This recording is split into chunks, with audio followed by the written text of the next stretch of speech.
ABC Listen. Podcasts, radio, news, music and more. Angelica Ojinnaka-Psillakis grew up in Sydney, a city famous for its coastline and whose beautiful beaches are one of our country's favourite symbols. The sense we have of ourselves as a nation of swimmers, people at home in the water, is what we present to the world in our movies, our tourism campaigns and our ownership of the pool at the Olympics. But it's not actually true for all of us. In fact, a quarter of Australian adults are very weak swimmers or can't swim at all. And one of those Australians was Angelica. She grew up far from Bondi, in Western Sydney, the eldest of 9 siblings in a big blended family.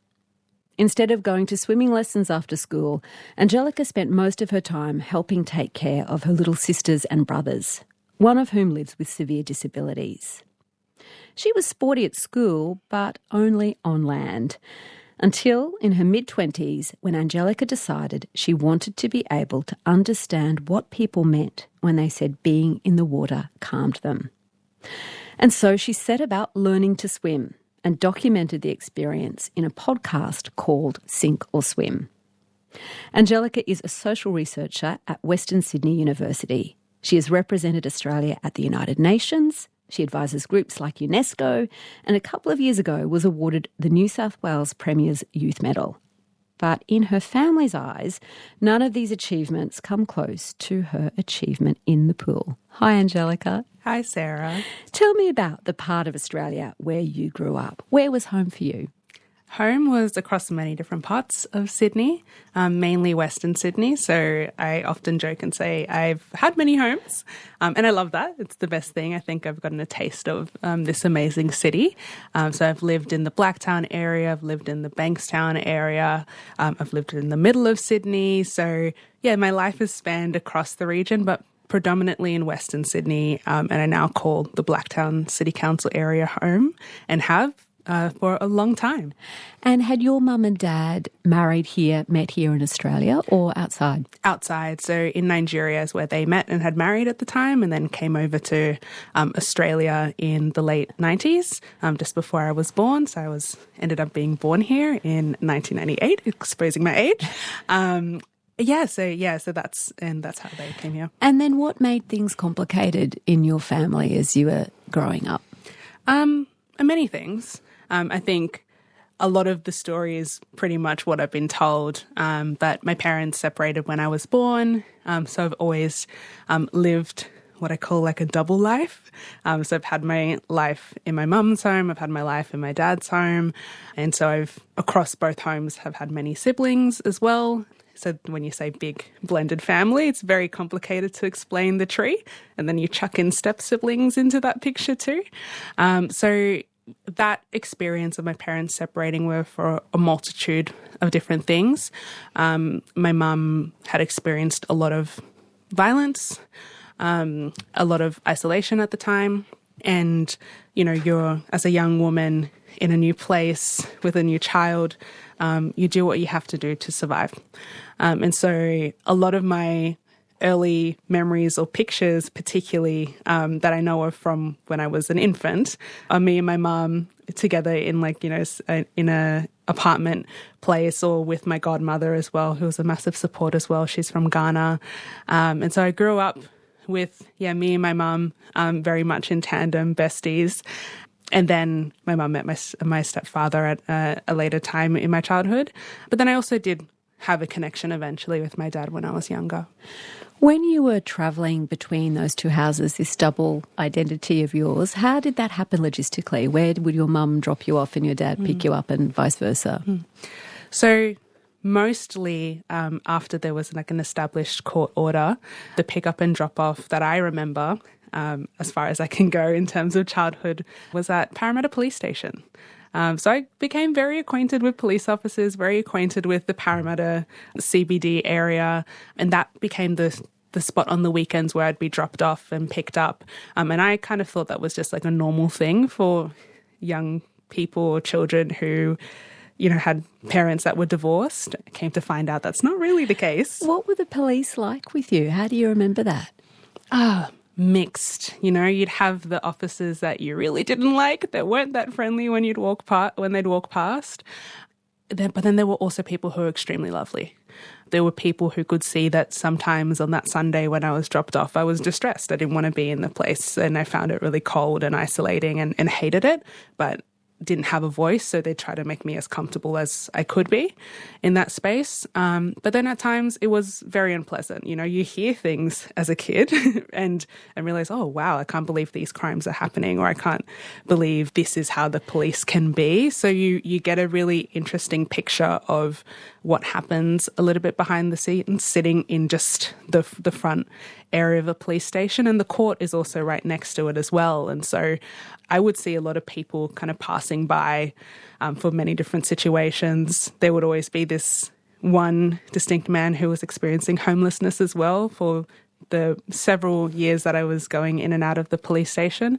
I'd have chats with him all the time. He was someone who really at a young age opened my eyes up into why people experience homelessness and what makes people, you know, be in that situation, or the system issues that make people be in that situation, really. But I'd also be curious as to why the police not helping him? Why is he always there? And so I would ask the police these questions all the time, and they dealt with what to them probably were silly questions. To me, I thought were really important questions.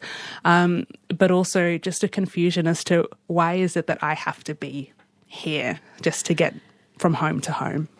When other kids, other siblings entered your life, Angelica, do you think of them as step siblings? I mean, what's that? Is there that distinction in Nigerian culture? I mean, there technically is. I think how overall Nigerians see a family would be like mostly like other people. However, it's a little bit different for me. I never heard of the word half siblings until I explained why my dad was picking me up from school on the Friday, or like I was getting picked up from the police station to other students in my primary school. And they're like, oh, so you have half siblings. And I'm like, what do you mean they're half siblings? They're like complete humans. What are you talking about? And so for me, I didn't understand why I would delineate my siblings as such. To me, they were all my siblings. So I never called them that way until I had like my parents both remarry, and then on my mum's side I had step-siblings who came into my life. And even them, I didn't call them step-siblings for quite some time. One of my sisters is like practically a best friend. I just adore her. And so, you know, they were all siblings to me. And because I was predominantly the eldest, I just always saw them that way. Yeah. Tell me about your little brother who was born when you were 9. So my little brother is the light of my family's life. He is entirely spoilt, that guy. He was born in 2006 on Christmas Day. And I actually remember a month before, he was meant to be born on January 25th. And I remember in November I would joke around because my mum was like the typical Nigerian mum who always like prayed and loved like church and everything like that. Like, oh, he's just going to be born on Christmas Day because you do all of this all the time. And then lo and behold, it happened. So he was born on Christmas Day. I actually didn't get to be there at the time because I was at my dad's, half holidays at my dad's and half holidays at my mum's. I wasn't allowed to come and was refused that agency, which was something I still wish I got to experience. But regardless, when he was born, it was still the most exciting thing because I had a sibling born on Christmas Day. But he was born with disabilities, and he was born with severe intellectual disability. He was also born with congenital heart disease and a few other really rare disabilities as well that relate to development and other aspects of the physical body. And so that was an immediate adjustment. I was 9 at the time. I had some understanding of disability at that young age, considering all the students like in my school. But for me, this was definitely different. And so for the whole rest of December and into January was a lens into a world of how people see disability that I didn't expect to see. Kind of resembled a little bit of what I saw with the person who was experiencing homelessness outside Parramatta Police Station, that people didn't care, or people didn't understand, or people already hated him and called him names that I don't think a 9-year-old should ever hear about another human being. And so that immediately, when I came back to my mum's house in January, which is after my birthday would always be the switchover, so January 10, I just switched into gears, just trying to help as much as I could. He was in hospital for a considerable amount of time, couldn't be fed only through a tube, had a considerable number of different casts that he had to wear for many, many months.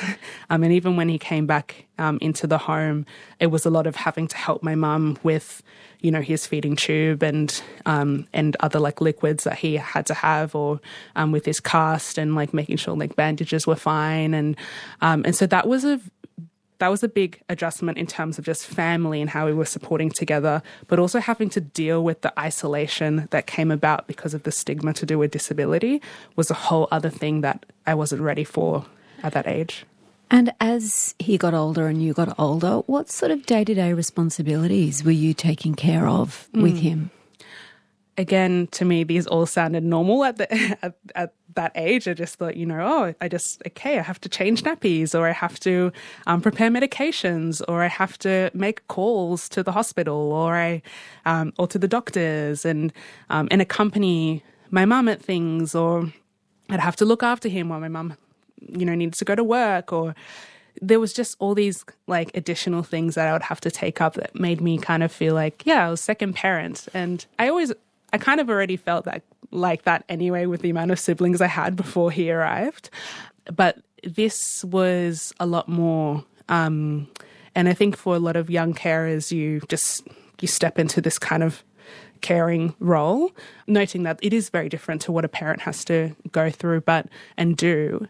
But for me, it was a lot more than what your average primary school and then into high school student would do. So I was lucky that with the way that my mum is as a formidable person, she still tried to make me have the childhood that I could have.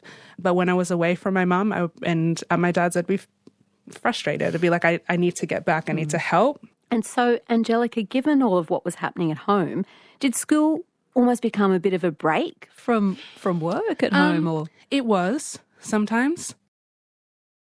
I say, and you brought up that I was a sporty kid, school and sport was my safe haven. It was the place that I could feel the most free. People ask why, did you just do lots of sports because you were trained in things? I never got any training in anything. I just so happened to be blessed with that skill to play a lot of different sports well. And I think maybe from whatever heavens that be, knew that this was going to happen for me, that I needed that. And so for me, school was a place where I could actually just feel a little bit free and block out some of the frustrations and tiredness, but also just have like my own kind of respite in a way.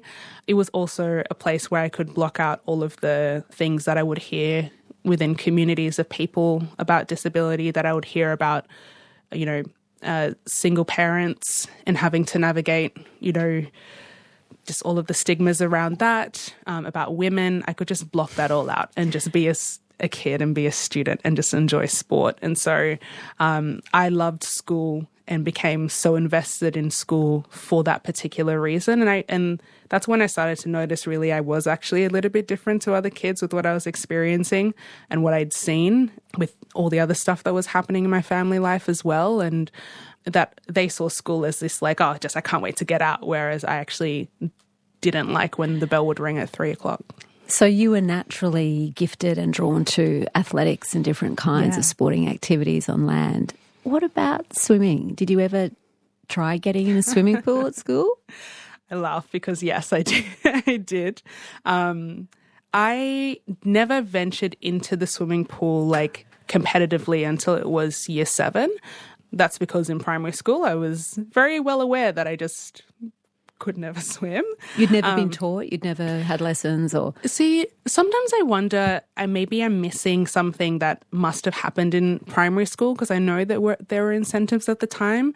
But this is the funny thing about having so much responsibility, is like stuff like that, you just don't even remember. It's like not even a core part of your your memories. And so I'm sure I had something. I think me and my mum have talked a little bit about that, but even for her, she's like, oh, that time was so volatile and we were going through so much economically and in terms of violence and stuff like that. And so I just can't remember. And it must have not been that great if I can't remember. But anyway, in year 7, I decided to, you know what, I'm going to give the swimming carnival a go. It was the one carnival I'd never achieved. I was the student going to, state cross country. I was the student going to state athletics. So you had a healthy ego about your abilities. Oh yeah, fully. I was very, when it came to sport, I was very egotistical about it. How hard can it be to swim? How hard? Yeah, and in my head, I just thought I've seen people do it, and also because of my experience with sport growing up, a lot of my ability to run came from just watching people and watching the Olympics. I was intensely a fan of Kathy Freeman. I just studied the way she ran, all of these things. I'm like, okay, I can just learn and see. And so when it came to the year 7 swim carnival, I particularly was like, oh my goodness, surely I can just one arm in the front, the other arm in the front. They kick the legs, their body seems quite straight in the water. It seemed really straightforward to me. And I just kept replaying that in my head. But on the day, I actually was like, oh, I probably won't. I will, whatever. And I'm definitely not going to tell my mom if I do, because she'll be like, what in the world were you thinking?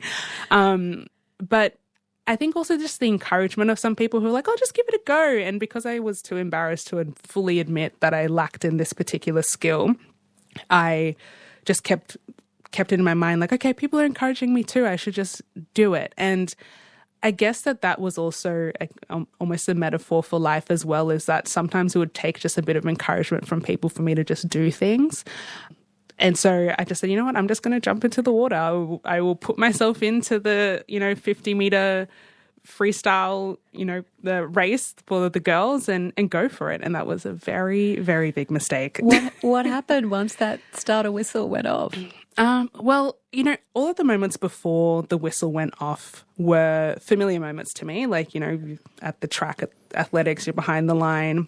This is, on the podium. You can see the person with the gun in the background, or to the side of you, really, not in the background, and it goes off. So everything felt familiar, except when people started to crouch down and get into positions, and I was thinking, what in the world is going on? I'm like, okay, I'll just copy the people beside me. And then the gun went, and I jumped in, and I apparently didn't make 5 meters really at all. I just started floundering. I remember just seeing the water underneath, and I also wear glasses, so I wasn't wearing contacts or whatever. At that, I just saw blur. And then I just remember someone picking me up I found out was a year 12 student at the time who had gotten me out of the water immediately. And so my next memory really is just everyone kind of staring at me, looking at me am I okay? Am I fine? And I just felt cold. I just felt really, I felt immediately a sense of disappointment and embarrassment because I knew I wasn't at the finish line. I was clearly on the side of the pool and nowhere near advanced. And so that was the moment that I realized, one, I was drowning, and that was my first experience of drowning. Haven't had an experience of drowning like that since, but it was a significant one, enough for me to realize, oh, actually, this is a lot more serious, that swimming is not as simple as you think it is. And I think I was feeling disappointment, not just that I didn't swim and I didn't get to that finish line, but I was feeling disappointment in why is it me that can't do this? And so those questions started to come about that. And what is it about the waters that is scary? What kind of place does water and swimming have in Nigerian culture? You grew up in Australia, but your mum, your parents are from a different way of seeing the world. Yeah. Was there something different there? Yeah, I would say that there's kind of two distinct things. Nigeria has a coastline. Like, we're not fully landlocked, and we have a lot of water passing through. And so there is this connection to the water. You see it actually now. There's been this influx of the diaspora going back to Nigeria during holiday periods, and they're always at the beaches. Not a lot in the water, but anyway, they're close to the water, and some are in the water, etc. But growing up, there was this understanding for some reason that water was just not a thing like that we're going to go into. We're not going to the beach. We're not going to be swimming in the ocean. We're not going to be going to the pool. At most, a kiddie small pool that you can sit in if it's hot. But I came to learn, and in conversations with my mum, that a lot of the relationship with water is quite spiritual.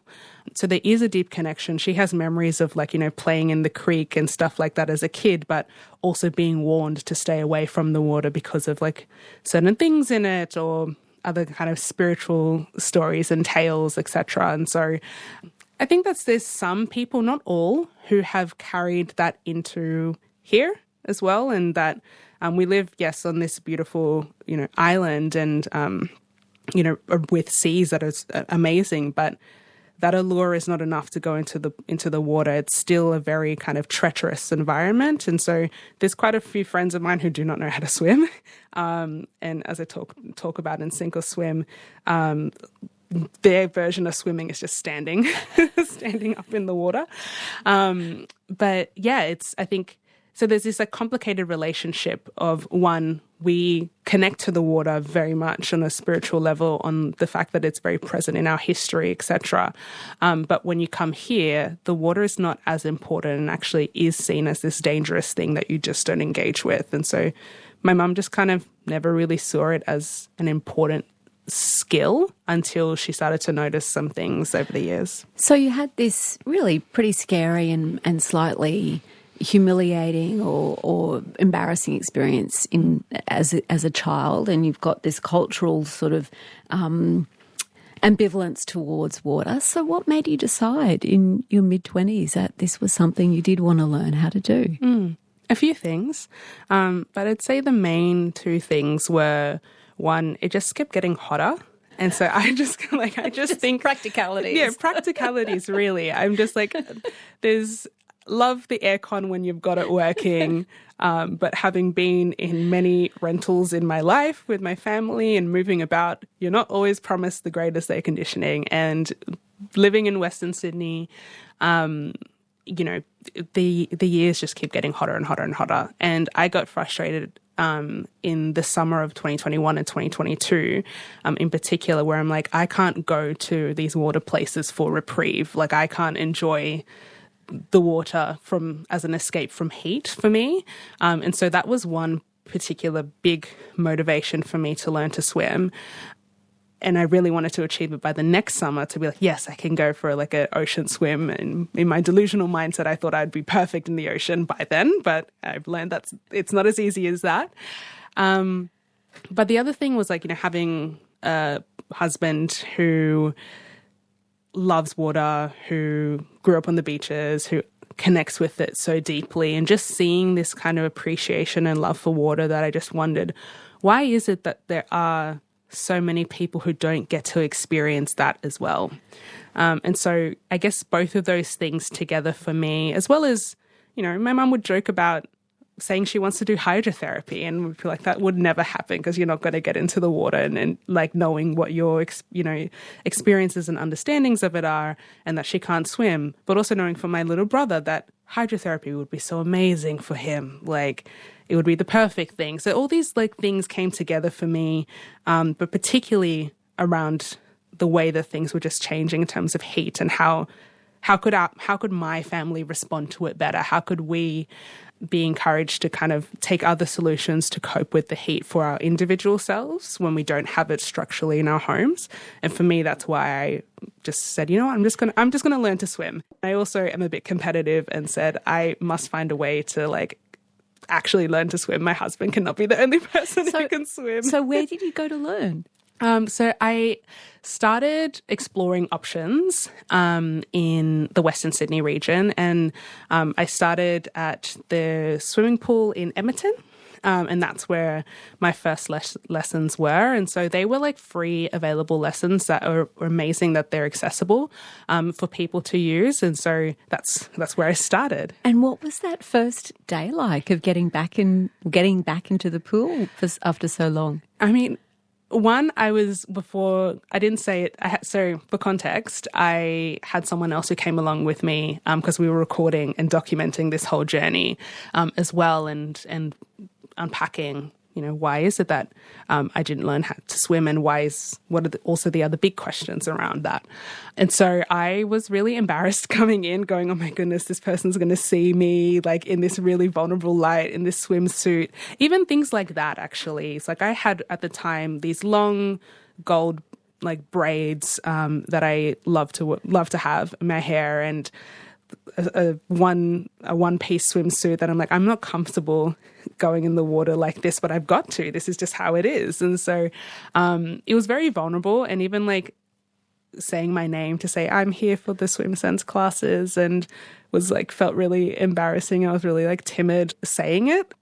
And so then we entered, and then I just saw it was quite empty initially. Like it was later in the afternoon, so after like work hours, and towards like the back end of the indoor swimming pool center is where I saw like my classmates and people that I didn't know anyone.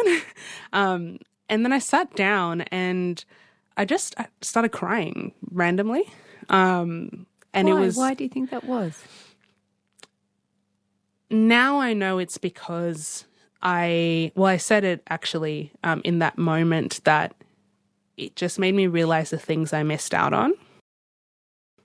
And when you've seen so many there's been amazing things that have happened in life, but when you have to navigate caring responsibilities, when you have to navigate, family violence, when you have to navigate isolation so young as a kid, and also seeing that for my mum and everything, all of that came to a head just in that moment, sitting by the pool going, oh, wow, I'm actually doing something for me. And there's been all these kind of cool things that I've gotten to do, which are amazing, that are outside of this, but this felt very personal.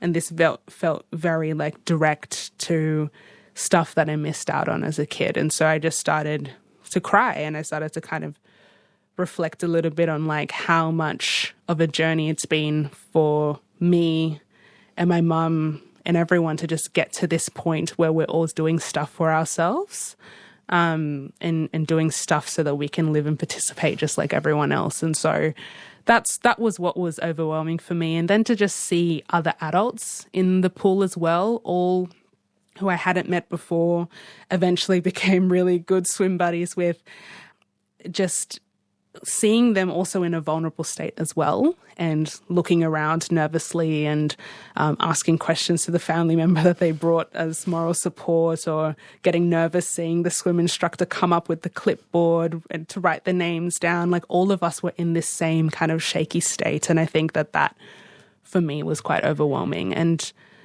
then I would say the last feeling I had was like a bit of anger. Like, why is it that only now some of us are learning to swim? And why is it only like a few of us? Why is it not more people? So it was all of that in one time. Before you can even swim, before you're getting into strokes, I guess you have to learn how to float. That's a foundational thing. Yeah. What was the experience of floating like for you? I chuckled just then because before the swimming lessons started, I had a firm belief that swimming was a lie. I thought swimming was fake.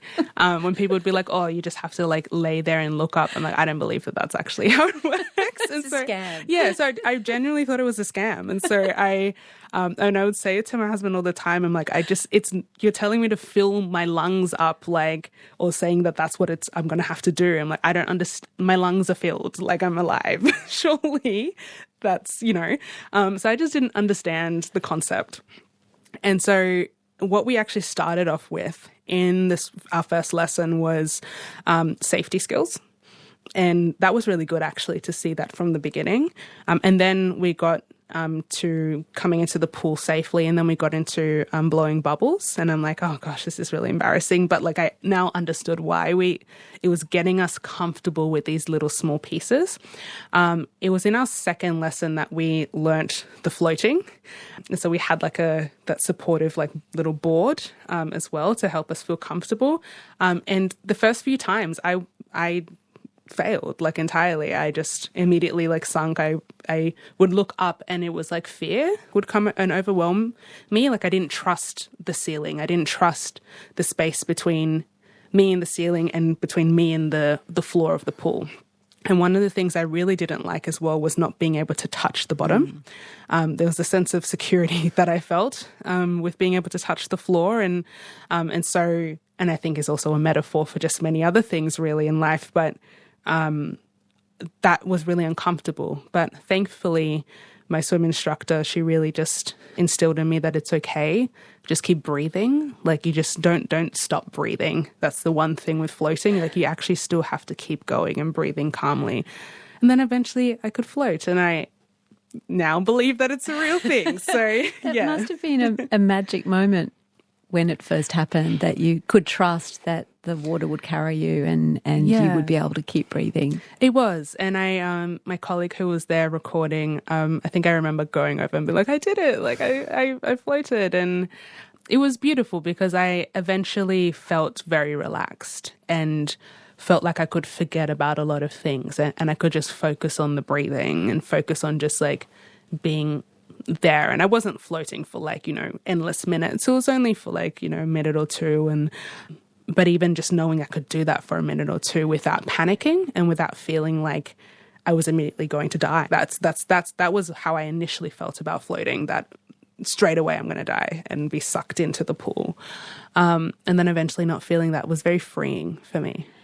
And so then after that, you started mastering the mechanics of stroke. Is it a case that once you've learnt that, you're immediately able to, swim to the end of the pool once you know how to put one arm in front of the other and kick? No. And that was actually really good to kind of shatter my expectations of that, because I came in with very high expectations. I'm like, I'm going to swim 50 meters. This is fitting with what I'm seeing about your personality, yes, Angelica. Very much so. Very much trying to achieve too much at one time. But, I just said, oh, yeah, like, surely it'll be that easy. And so when we got to doing like 5 meters, I'm like, okay, cool, I'll be fine. Like, I've got the basics. I just have to times that by 10 and like, I should be okay. No, that's not the case. Why not? I think that you still don't realize how much swimming has to do with the survival skills as well, like, and combining that together. So like, yes, I could do maybe like 4 strokes, but then that was it. I was still getting into a place of like, I need to come up for air. I need to stop. And I was still having that panic feeling. So it's still a mind game. Yes, very much still a mind game. And so for me, I started to peel back that like desire to swim this length, but rather change that desire to just being comfortable with the small skills and just getting better at that. So even now, that's my main thing. Like, I just want to be comfortable doing the side breathing because I still find that hard, or just being able to like push off from the end comfortably, and even just being able to see with my goggles. Like I realized that was even something that I needed to get comfortable with, and being comfortable seeing the water underneath in the way that I was.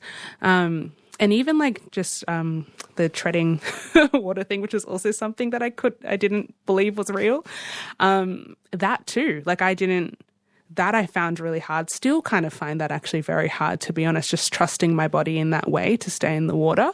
And so I realized that actually it's a combination of these skills of you being comfortable to actually swim horizontally and not just be standing in the water that matter most, and not just trying to rush to get to the end. Angelica, what place does swimming have in your life now? I mean, is it something you do regularly? I'm definitely not a going every second day type of person, but I try to go at least once a week. I try to go with my husband, particularly because I took him from the beaches into Western Sydney, so he's still connected to the water and goes to the pool all the time. And so we try to go together. Have you tried the ocean yet, or is it pool only at this point? It's pool only at this point in terms of learning, but I'm comfortable with going into the ocean. So the ocean pool, particularly at DY, I really love. I'm comfortable standing there and just trying it a bit. I'm still getting used to just the way that the water's a little bit more shaky compared to in a swimming pool. And so that does make me nervous. But I feel a lot more comfortable and a lot more free. And I don't feel like I'm just standing on the sand anymore at the beach, which is nice. So yeah, I feel this relationship to water that I never thought I would ever feel. And I understand why people actually say they feel calm and they feel centered and they feel like everything just goes away when they're in the water. Like that wasn't at all something I believed until now. And I love it. I love that feeling. I love that feeling because I think it's synonymous for life, just in general, just getting the opportunity to feel that kind of like whoosh feeling and just hear water and appreciate nature in all its beauty, whether it's in an artificial chlorine pool or whether it's at the ocean. Like I love that. And so I'm making it an active choice now. I also think I'm kind of forced to now, even more with the way that I just, I want to be able to be comfortable to respond to like emergency water things if it happens, especially in an area like Western Sydney where we know the drownings are higher and we know that people are still getting drawn to the water, but like I still want to be able to have the skill to help people if they need. I'm not like a lifesaver, but at the bare basics, and be able to tell people like, oh, this is what you should consider in the pool. And so, especially as it just keeps getting hotter and the more we keep getting drawn to it. And being an example to other people, I guess, too. Has it changed your sense of yourself as an Australian at all? It has a little bit.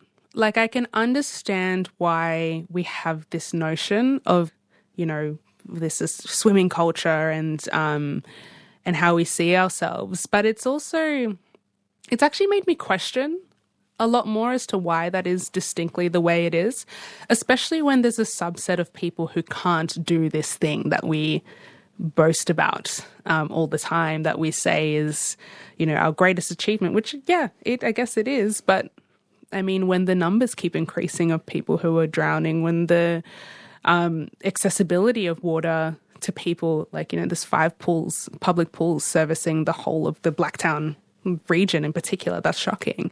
How can we be a nation of swimmers when people are locked out of pools? I've heard many stories of children who don't have access to pools in the heat, in the NT, or, and I think that for me, that's still the question that is unanswered and a bit of a conflict. I don't know if it's fully drawn me to a further identity of, it's more so made me ask questions about this proposed identity. What does your mum make of this latest achievement of a long line of achievements? What does she think about you being a swimmer now? It's so funny because I'm just like, of all the things, I mean, like, I know that she loves all the things that I've done because it's just, on paper, when you see the life experiences that I've had, some of the things I've done don't add up technically. Like, it's like, how do I have the time to be doing all these, whatever, UN and etc. things? But I think for her, this one in particular was her seeing me value me. And I think she's tried to do a lot of convincing for me not to be the independent, strong-headed, trying to overachieve person. She's been trying to do that for a long period of time and make me comfortable with the fact that, I can do fun things and I don't have to feel like I'm burdened with responsibility or feel like this overwhelming, like I can't, that I always have to be on savior mode. So for her, seeing me actually taking the steps to swim and that encouraging her as well has been an achievement, I think, that she's like really proud of. And she said to me that she just feels happy that she knows that I will be comfortable going to swimming places now with my husband and that we can go together, which we have done. We've gone to the pools together. And I think, you and your mum? Yeah, the family. Yeah. Like with my siblings as well. And we've not like jumped into the deep end or anything, but there's this comfortability because, again, I invited that world for myself, and so they feel like they're also accepting that invitation too, which is beautiful. And to see us happy in that space, I think for her has been a dream. Yeah. It's been so lovely to meet you, Angelica, and hear this story of swimming. Thank you so much for being my guest on Conversations. Oh no, thank you for having me. Podcast? Broadcast? This is Conversations with Sarah Kanoski. Hear more Conversations anytime on the ABC Listen app or abc.net.au/conversations. My guest on Conversations today was Angelica Ojinnaka-Psillakis, and the podcast that Angelica made documenting her quest to learn to swim as an adult is called Sink or Swim. This episode of Conversations was produced on the lands of the Gadigal peoples, and the producer was Maggie Morris. Nicola Harrison is our executive producer. I'm Sarah Kanoski. Thanks for listening.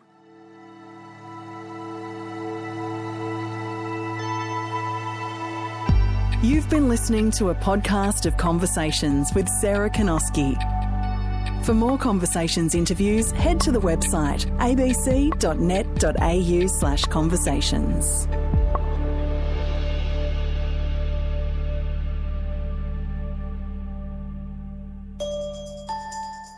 Hello there, I'm Mark Fennell, and you may know me as the guy who finds the stuff that the British stole. Still doing that, but I'm also embarking now on a new hunt. This is a hunt for the people, the objects, the actions, the stuff-ups, the moments that essentially changed the course of history, but at the time, no one saw them coming.